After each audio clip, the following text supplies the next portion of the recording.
produced with exclusive support from Illumina.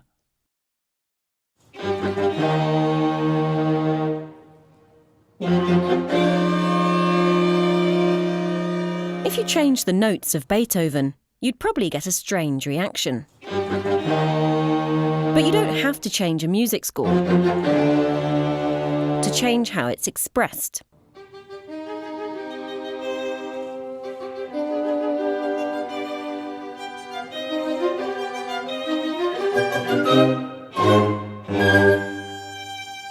And it's the same in our genes.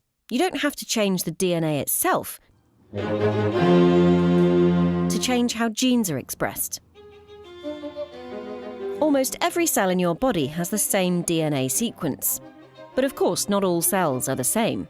That's because different cells use the code in different ways. Stuff happens to the genes during development and through life. They're turned on and off depending on their jobs. A cell's combined set of all these changes is called its epigenome. The term epigenome describes changes that affect gene expression that aren't changes to the DNA itself, the sheet music. Epigenomic changes ensure that a heart cell is different to a brain cell, even though the code is the same. New work is helping to provide a reference of the epigenomic landscape in lots of different human cells. A fleet of scientists is trying to examine all these features as a way of understanding what cells do with their genetic code, and just how flexible it is, and what goes wrong in disease. Epigenomic changes are chemical tweaks to DNA and to the proteins that package our DNA. They don't necessarily affect genes themselves. They affect particular regions of the code whose job it is to turn genes on or off. One much talked about change is methylation. This is when a chemical gets added to the DNA and it primes a gene to be turned off.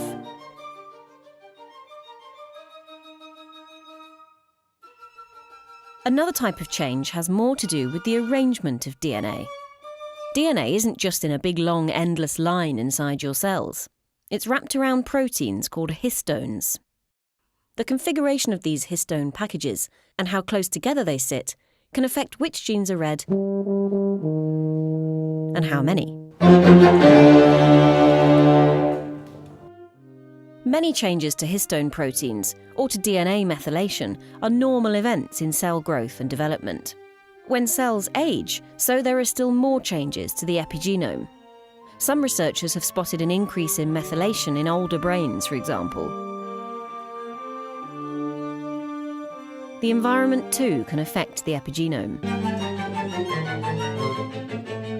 Factors like what you eat, or if you smoke, or how much you exercise, can also influence the cell through epigenomic changes. Some diseases are linked with epigenomic changes too. Take cancer, for example, where cells replicate out of control. Here, scientists see rogue epigenomic changes. These changes are linked to genes behaving weirdly, genes being expressed that shouldn't be expressed, or genes shut off that usually keep cells in check. There are changes to the epigenome in other disorders too. Take Alzheimer's. One new study shows that even early in the condition, there can be changes to methylation in brain cells. It's still an open question whether these changes can trigger the disease. But if they do, that means that drugs that target the epigenome could one day slow the progression of Alzheimer's, or even help prevent it. Finally, cells can inherit not just the DNA, the sheet music, but the epigenomic changes too.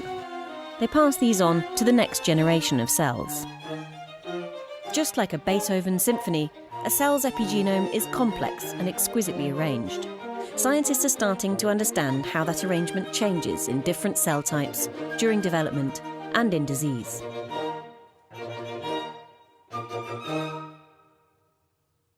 And it's a performance that's just beginning.